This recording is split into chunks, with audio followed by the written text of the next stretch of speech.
Hi, my name is Nikki. My mom told me that you needed more information when it came to the DCP, and I am not an expert, but I did go 2 years ago, and I feel like I have a healthy amount of information still in my head to give to you and hope that it helps you in any way.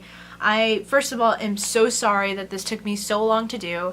I've filmed this a total of about 12 times probably, and each time I feel like I've either forgotten something, or I hate the quality, or I hate what I'm wearing. Just little tiny details that really irritate me.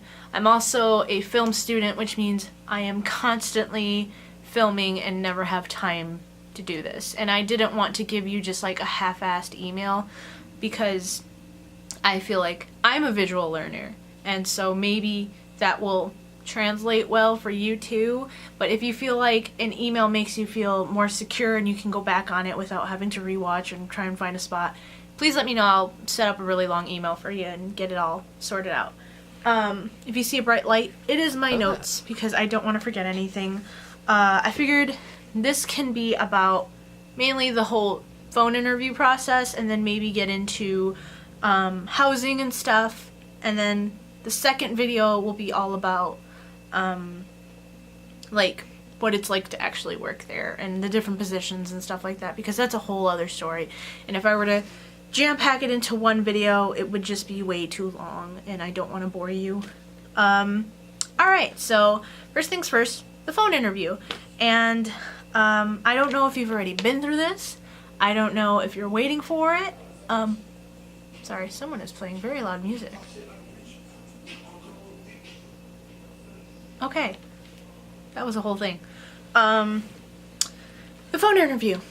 For one, it's gonna be extremely nerve-wracking. I know if you're probably waiting for it, you're probably so nervous, and I know because I was so nervous that I was gonna screw up or say something stupid, and I didn't know what questions they were gonna ask me. But you've probably already done this too, but I did a lot of research, so I would go on alumni blogs and see what kind of questions they ask and what answers they wanted to hear. A lot of the time it's questions like, what stressful situations have you been in? How did you handle it? If you were put in a situation where you had to deal with a child who was lost, how would you approach them in a calm manner? Or like, how do you do in large crowds? Just kind of questions that are pretty obvious, like what they want to hear, you know? Just be like, oh, calmly, or I don't know, not freak out. Stuff like that. So they'll ask you too, like what location you might want to be in. And it's always nice to give them a little hint or drop a hint every now and then. I know I was just like, oh, I love Peter Pan, just hoping that they put me in anywhere near Peter Pan's flight, which they did. I don't know if that was ironic or if they actually listened, but pretty tight. So after about a month of being idle, you'll get an email that'll say something like, for example, mine said, congratulations, you've been accepted as an attractions cast member in Southwest of Magic Kingdom. And that'll be very confusing because you think for a while that they're just going to tell you where you're going to work, but they're not going to do that. They'll just tell you like the general location. And you can do your research and just look it up on Google, like the map of Disney, and assume where you might be. I know I did that and I got it right, kind of. I thought I was lower, but you know, you'll find out the general area. I was in Fantasyland. And after that, they'll tell you that there's going to be a fee that you need to pay within a certain amount of days. I believe it's like around $300. I know it's a lot, at least it is for me, but it's a down payment to make sure that you're actually serious about wanting to work there and you're not going to bail out because there's no refund. And that's nerve-wracking, but it actually gets you way more excited than you think to go. I know I was very nervous and I was second-guessing myself and wondering if I even wanted to go, but after realizing that I paid a big fee, I realized, okay, maybe I need to do this or else I'm going to make a lot of people angry. After that, you kind of, once you get accepted, you're going to want to look up, like, DCP, like for example, for me it was fall to 2018 or 17, and you're gonna meet tons of people who are either waiting to be accepted or have been accepted and are filling out surveys for roommates, because if you live on the square, which I highly recommend because there's buses and stuff like that. I don't see why you'd get your own apartment. It's kind of inconvenient. But there are going to be people on the blog too who ask if you want to move into an apartment with them and share rent and stuff like that. I don't recommend it. I'll tell you why in a minute. But I recommend going on the blog, looking for roommates, getting a feel of people, filling out surveys. My advice is you're going to get emails that say something like, hey, I noticed you like pancakes. I like pancakes too. Let's be roommates. Don't immediately say yes. I made the mistake of doing that, and down the line I had to give like an awkward conversation that said something like, it turns out I found someone who's a better roommate for me and I don't think this is going to work out, and it's going to be an awkward breakup with someone you've never met. And you don't want that. So make sure you got the perfect fit. Talk to them for a while before you decide whether you want to live with them. I had 5 roommates, and holy heck, I was so nervous because I was talking to all of them and I was like, I think I know these people well enough to live with them, and you're still gonna get those butterflies, but if you have a good feeling about them, I swear it's so worth it. I still talk to the girls I lived with, and it's been 2 years, so that's pretty rad. I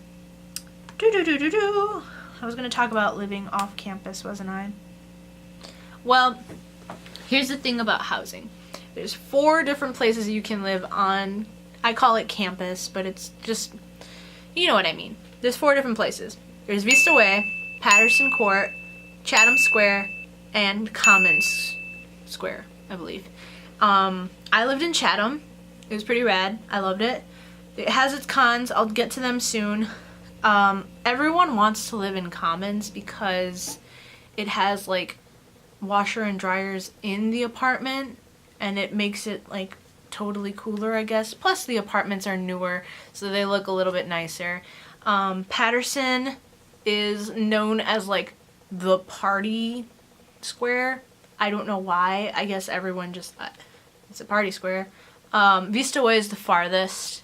It is nowhere near the other resident areas. I think it's because it was the very first. But the cons are, obviously Patterson's a party place. If your mom's watching this, she's probably going to say, hell no, you're not going to live there. Or if she's wildly awesome, she'll say, go for it. But chances are she won't. I don't know. I've never been to parties. I'm not a party person. But Patterson, I guess. Commons, it's cool because it has a washer and dryer. But it's a little bit of a walk to get to the bus stop. And I heard a rumor that they had mice. I'm not certain. I mean, there's been a lot of Disney jokes and Mickey Mouse jokes about it, but not cool. Chatham, the bus stop is right in front. I loved that so much because when you're running late for work, that's all you need. Just a bus stop in front of the house. God bless.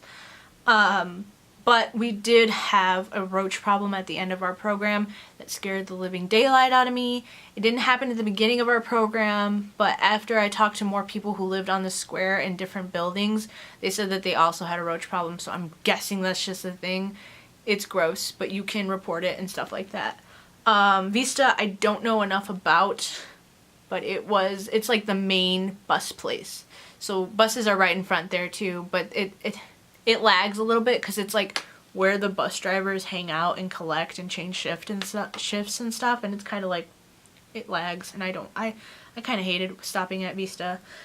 However, let's think. I know there was something else with the housing. You do get a pamphlet when you get there about the different buses that stop there and like where they go. They're sorted by colors, but everything goes by military time for some reason. I don't know why Disney does that. I guess so it's more specific and it's not like 8 p.m., 8 a.m. so you don't get confused. Regardless, it just gets confusing and you're going to learn military time, which is kind of cool. I mean, I've always wanted to learn it, so it gave me a reason to. Alright, so we've finally made it to arrival. Arrival's a big day. You're going to get like an hour of sleep because you're going to be so nervous the day before, and everything, like check-in is at like 6 in the morning. But for some reason your parents and you were going to think that you need to wake up at 4 a.m. to get very prepared. I did. So I was up really early doing my hair and my makeup for my ID picture that I knew I was going to take. And when you're nervous, your makeup just never comes out right, so don't even sweat about it.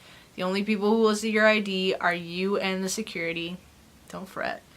Or unless you do want to fret, go ahead. Go for it. The first day you're there, you're going to get your check-in time. So a week before you move out there, you're going to get your itinerary.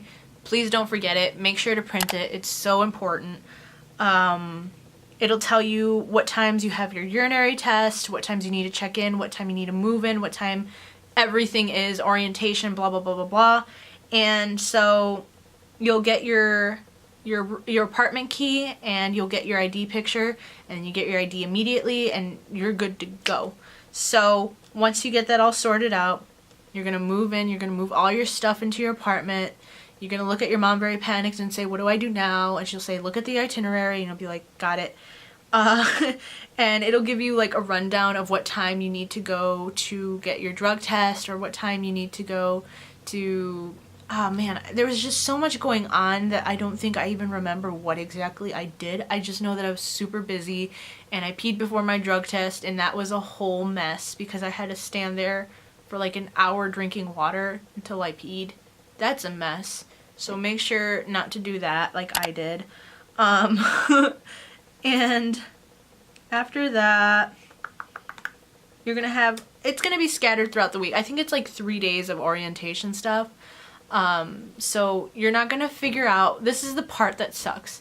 You're not gonna figure out where exactly you work until like 4 to 5 days in, when you have orientation. And even then, you don't really know what exactly you're gonna be doing. So you think, oh gosh, this is important. This is totally random, but please bring dress clothes. So important. I had no idea. I mean, I guess I knew that I would need dress clothes for orientation, but they're very specific. They want a certain design. Either it's a solid color, or no, like they don't want to heel. They don't want to just dress comfortably, but like you're going to a business meeting. Make sure your hair looks nice. I don't know if you have any tattoos. They'll ask you during your phone interview where your tattoos are, the measurements. It's not gonna ruin anything. You're not gonna get denied as long as it's not on your face or your neck or anything like that. They have clothes that you can wear underneath your costume, so don't even fret about it. Don't spend an obscene amount of money on makeup, because I did that and I wish I didn't. But you're gonna want to look really nice for orientation and stuff. That's just like a thing I wish I knew.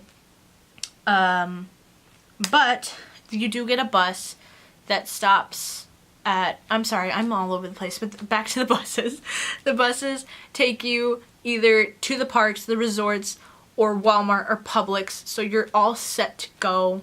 Don't even fret about it. There's even a place inside like the main area of the squares where you can check out like wagons and stuff, so if you buy a lot of groceries you can have it on a wagon. I don't know, it was pretty cool. Yeah, I got that sorted out, sort of. I kind of wanted to go over packing stuff too, because I wish I had packed a pillow. I don't know why I didn't. I don't know why I assumed that there would be a pillow there. That's really dumb of me, because who wants to share a pillow with a million other people? Gross. So make sure you pack your pillow. Make sure you pack a nice comforter for your twin. Make sure you get flip-flops for that shower, because I don't care how clean it looks. I'm worried about gross stuff. They don't have utensils, I believe. They don't have pans, so make sure you're prepared with that, and you talk to your roommates about what they're bringing and what you're bringing. There's no TV, so bring your own TV if you want to watch TV. I wish I would have known that. Luckily, one of my roommates brought her TV, so it was solid. But yeah, bring your decor, bring your TV, bring your systems, bring your DVD players and stuff like that, because they don't provide that as much as you pay to get there.